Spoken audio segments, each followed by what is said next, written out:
Weather looking good today, but it has been rainy as hell. I did kind of want to go take the cars out to an event to test them at, but it's just obviously way too soft. And I just don't feel like digging the cars out through the mud.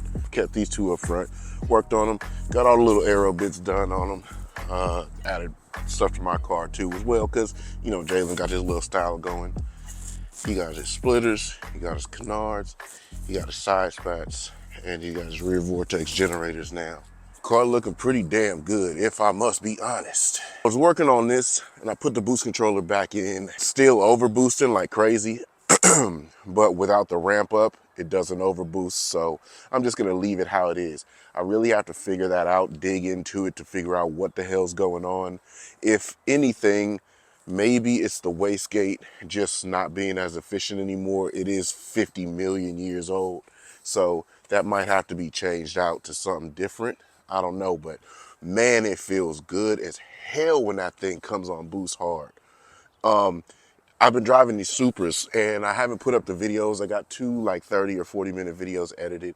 They're up. As you can see, I have them uploaded. They're unnamed and unlisted, but I'm kind of keeping those in the tuck for right now. There's a reason why. I'll probably explain it just a little bit later. This thing being 412 horsepower with 360 torque, and the Supras being 400 horsepower with about 368 torque, it's crazy how similar they feel, but this comes on power so much earlier. It was funny the enjoyment that I got because it really felt similar to me driving this, and you know, that's what was really enjoyable about it. But man, driving this car again, you know, after spending so much time behind the wheel of that Supra, just, this car's the shit, man. This car is the shit. This being my forever chassis, I did a really good job when I was younger, really writing down in the sketchbook like what I wanted from a car, what I think would be a good look. And trust me, everybody asked me why I don't have an FD. I did have FD in as an option, but the reason I decided to go with this car over the FD, the sole reason, was interior space. These were more comfortable because they have more interior space in my eyes at that time frame. Still same, but it was funny that that kind of thing is what made me make the purchase with this car versus the FD. Plus the wheel has tilt wheel and FDs don't. Those were the little interior parts that had ergonomic base in this car that the FD doesn't, is what made me choose this over FD. Wild forethought, right? But Jay be having a great time whipping this thing. He was mashing through the hood. He's the one that started the donut around the roundabout, so I had to follow it up. Jeff is over helping Mike right now, so he might pop over a little bit later if he does come through. Actually, I've figured out what was wrong with this. Jalen had no power, but because it was raining, he didn't really have to deal with that. Jalen had lost a gang of back pressure because the downpipe was basically divorced from the actual turbo itself. And I feel like it might need a new gasket. This is hand tight. And that's crazy. I torqued it down like mad yesterday. Put a new bolt on here. But that one has a lock on it. It's loose again. Damn, I wonder if the bottom's loose. Oh, the bottom's tight. I wonder why the hell it keeps doing that. Well, I know why it keeps doing that. But yeah, Jalen was low on power because of that enormous fucking exhaust leak. So now I'm about to go fix that again.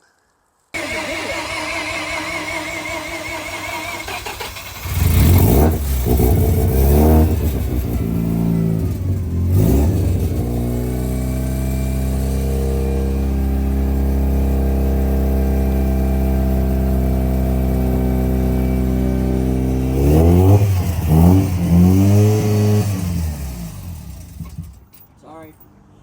You can hold the throttle now. I just wanted to... It leaks a little bit, but not a lot.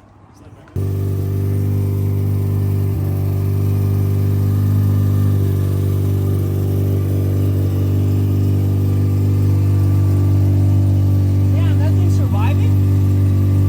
This is not supposed to get wet. And it's still... Entire day getting some tires put on the RX-8. We went with the Kumo V730s on this one. Oh, thank you, my friend. Cool. So the V730s are said to be endurance tires. That is something that I want to try out, equal to the Falcon 660. So we're about to try them. The only difference is I've got two 55s as typical for my rears. Then we've got two 35s in the front. Reason I'm doing two 35s in the front is because I'm gonna run a spacer just to widen the width just a little bit, and I don't really want to destroy the front bumpers and fenders and run into that kind of impact. So let's leave our tire spot and let's go ahead and throw these on the car real quick, see what it looked like. They did balance them, got the weights on there, got to tape them up. That'll be track legal. We'll throw them on real quick. Right now I actually got the 57 streams on the back. Not bad, but too big. Kind of light though. Well, let's get this shit situated. So the whole situation is on. And like I said, they got a little bit of a different profile. These, like, if you look at the profile of these 660s, they go right to the edge, big bold shoulder, and then drop off. These round a little bit. So these allow a little bit more of a fitment. I can space them out just a little bit. So I do have my slip-on 5 mils on here. Fronts are 235s. Fitment is real yearner, even though it doesn't look like it from the wide angle lens, but the wheel is outside of the fender and we got 235s on, so we can kind of steer it same, but have a wider track width. But we're also running 255s square. So now we got 235s in the front, 255s in the rear. The only thing it takes away is me being able to swap around all the tires, but with these being endurance tires, they're supposed to be able to last and endure for quite a lot of laps. Temperatures, laps, etc. We'll see how they work out. As far as price point, I got these V730s for like $8 something for the whole set. I was getting my 660s and 615s like $650, close to $700 for the set. So these are quite a bit more expensive. I've gotten a whole season out of a pair of 660s. I've gotten a whole season out of 615s, maybe 2 seasons out of 615s. So we'll see how these run. We'll see how these work. Do want to get a second pair. I'm not sure what other tire I want to run on this, but I do want to get another set of wheels, a little bit of a wider offset. And I want to see if I can get something a little bit lighter. These 57s are good. 57 Extremes are good as far as weight goes, but I want to get something around 16. I don't know if it's possible 15 pounds on a 17, but we'll see. I do want to run something just a little bit lighter. Got to change the seat, and that's really all that I actually have to redo the front lip as far as the supports go. But obviously I've changed the way that the bumper mounts, so the bumper should be mounted way firmer, a lot more firmer than it was before. I'm gonna get my lower strut supports on again, and I'll be ready to go. Mike is supposed to be, and this is the reason I got on tires, so the car will be ready. Mike is supposed to be coming to do some track days with me. We'll see what car he brings. I'm gonna let him tell you on his channel, but he's supposed to be. Our first outing is supposed to be April. So let's see what cuz do. But either way, the RX-8 is ready. It's ready to roll. Also, for those to see, I did change the mirrors. I don't know if I put this in the video. These are the R1 mirrors. R1 mirrors put on the car. It looks hella fantastic. I like the look. It's real cool. It's very aero-esque. It's a good vibe. So those are on. Got the new windows. Again, these are super thin. I don't know how those are gonna hold up. Got these in. Got my plugs to keep the water out. It does fill up with water when it rains. I have a whole tube will be full of water. Hella sketchy. But either or, this car is ready. I'll clean it up. And we'll get back on the track. What the hell am I hearing? We'll get back on the track and we'll be ready to go.